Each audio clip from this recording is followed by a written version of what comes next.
The courtroom may display your flags, your robes, your gavels, and your titles, but you will never have my surrender.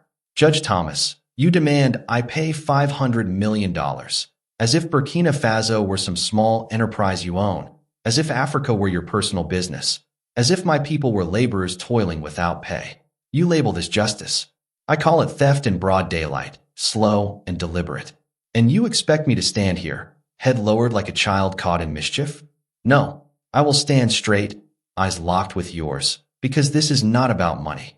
This is about sovereignty, dignity, and truth. $500 million. Do you grasp what that means for my people? That is not just a figure in your court records. That is a child denied an education. That is a mother weeping over a sick child she cannot afford to treat. That is a village where women trek miles for water, a well that will never be dug. You accuse me because I refuse to let you steal, then declare me the thief. You punish me for defending what is rightfully ours and dare to call it the rule of law. What law? A law that kneels to power and crushes the weak is not law. It is tyranny in a tailored suit. You charge me with breaking contracts.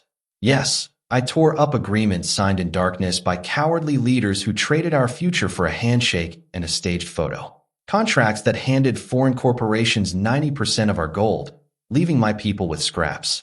Contracts forged not in Burkina Faso's name, but in greed's. If safeguarding my nation's wealth makes me guilty, then I wear that guilt with pride for life. Do you believe this fine will break me? That I will abandon our mines, our fields, our rivers, our skies? My people have known poverty before.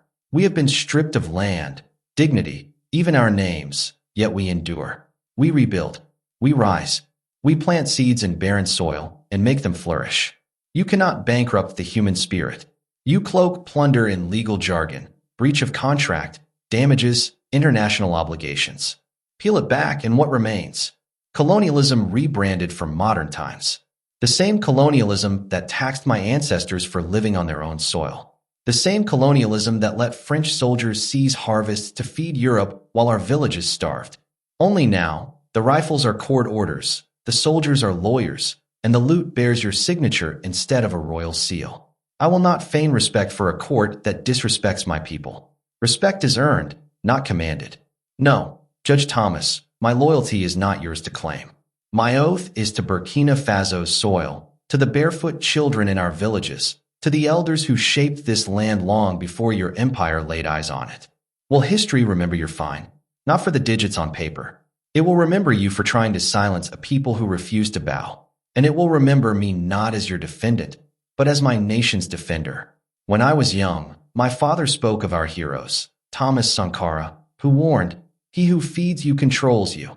Patrice Lumumba, who vowed, "History will one day have its say." The unnamed millions who resisted with nothing but courage. Now I walk their path. You think this fine shames me? No. You honor me by casting me into their fight. I know why I stand here. This court exists not to serve justice, but to guard your interests, to warn every African leader. This is the price of defiance. You want fear? You will find defiance.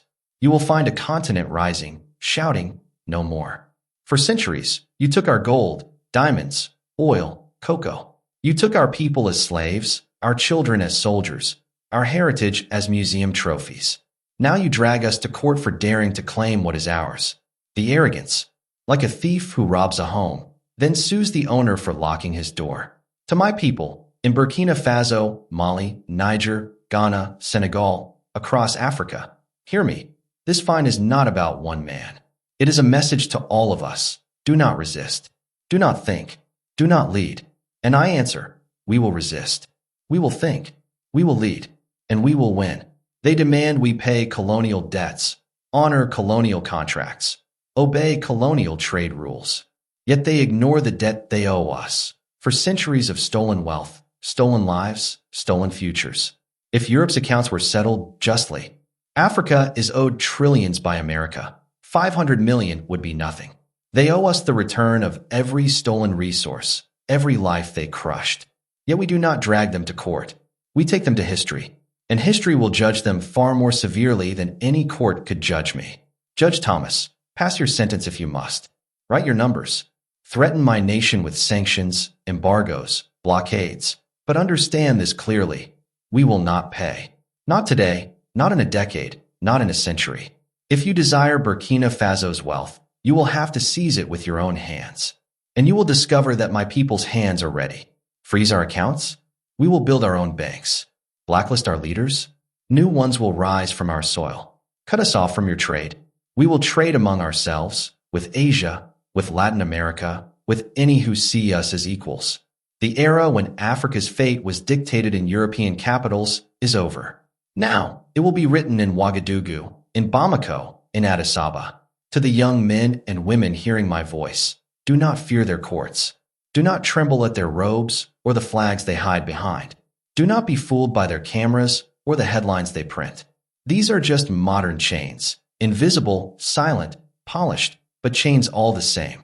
They will label you radical, extremist, dangerous. Good. Wear those names as armor. Let them hang like medals on your chest. Because to them, radical means one who refuses to kneel. Extremist means one who cannot be bought. Dangerous means one they cannot control. And if that is who you are, never apologize. They will claim independence is impossible. They will stare you down and insist. Africa cannot survive without our aid, our loans, our permission. They speak with the certainty of a jailer convincing a prisoner that freedom is a myth. But listen, my brothers and sisters, the cell door is open. The lock is not what traps us. It is the lie they planted in our minds. Their aid is no gift. It is a leash, and a leash has one purpose, to keep you where the master demands. They give wheat, but take gold. They offer medicine, but steal oil. Their development projects employ their own companies, their engineers, while our youth languish jobless in the streets. Then they demand gratitude.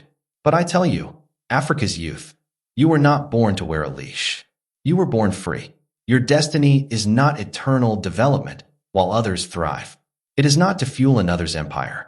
It is not to flee your homeland because they drained it of hope. Your destiny is here, in this soil, under this sun.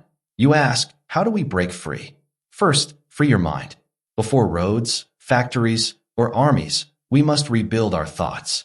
Unlearn the lies, that the West's approval defines progress, that English or French is the only language of success, that our culture is backward, our history worthless. Here is the truth their schools will never teach. Africa is not poor. Africa is the richest land on earth, only robbed of its freedom. And that stolen freedom is what lets them plunder us.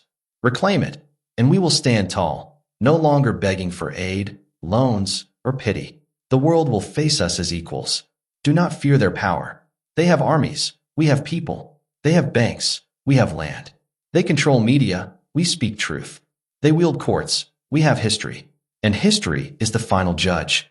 Every empire before them, Rome, Britain, France, believed it would last forever. Where are they now? Dust in textbooks. No empire outlives a people determined to be free. Some say, but we are young. We have no weapons, no wealth, no influence. You have something greater, time, numbers, and fire in your hearts. If Africa's youth rise today, no court can contain you. But beware, they will try to buy you. Scholarships, contracts, titles. They will offer comfort for your silence, a gilded collar for your neck. Refuse, not because comfort is evil, but because silence is slavery. Refuse not out of hate, but love for your people. No wealth outweighs dignity. When they threaten you, when they point to leaders like me and warn, see what we did to him.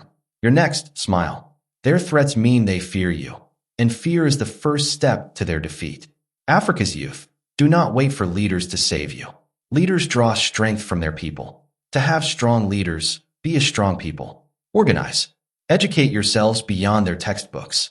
Learn your history, your languages, your land, its rivers, minerals, seasons, until no outsider knows it better than you.